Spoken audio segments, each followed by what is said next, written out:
রব্বুল আলামিন বলেন, মান আমিলা সালিহান মিন যাকারিন আও উনসা। অনেক মানুষ খুব সমান অধিকার নিয়ে চিৎকার করে, সমান অধিকার ইসলামেও আছে। কি ভাইয়েরা, সমান অধিকার কোথায় আছে?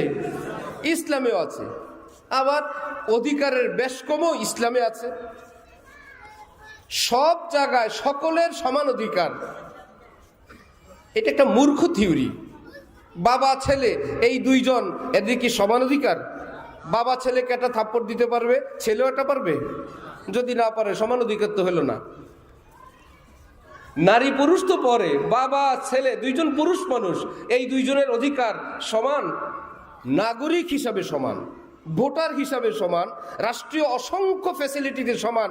এই বলে বাবা যেই চেয়ারে বসছেন, ছেলে আইসা ওই চেয়ারে বসবে। বাবা বললো আমার পাটা একটু দাবায় দাও, ছেলে বললো তুমি আমারটা দাও। বাবা একটা থাপ্পড় দিল, ছেলেও একটা থাপ্পড় দিব। এমন সমান অধিকার এই পৃথিবী, এই আন্তর্জাতিক পৃথিবী সেটাকে সাপোর্ট করে? সেটাকে সাপোর্ট করে না। এমন স্বাধীনতা আমরা চাই না যে ভাই আমরা স্বাধীন। কি অর্থ?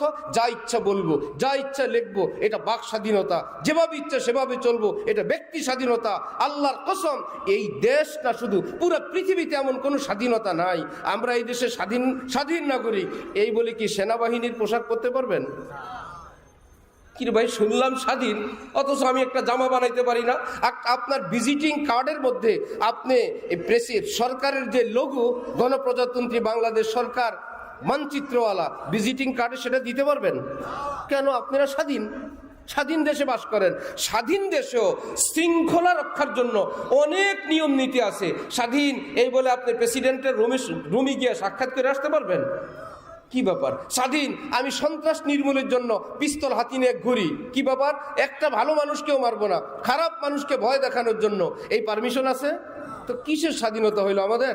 স্বাধীন মাত্র একটা পোশাক করতে পারি না, স্বাধীনভাবে একটু ভিজিটিং কার্ড বানাইতে পারি না, স্বাধীনভাবে প্রেসিডেন্ট প্রধানমন্ত্রীর সঙ্গে দেখা করতে পারি না। এগুলো স্বাধীনতার মধ্যে পড়ে না।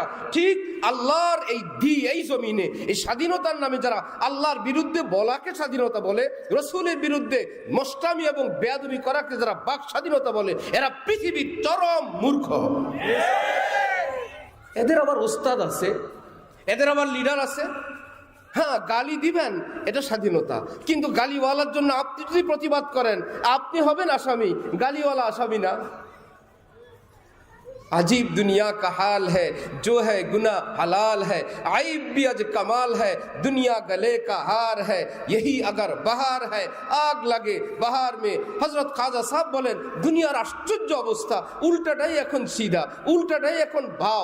যে হয়তো আসামি, আল্লাহ রসুলের বিরুদ্ধে গালি দিল, সে আসামি না, যে তার প্রতিবাদ করলো সে আসামি। ভালো সিস্টেম তো।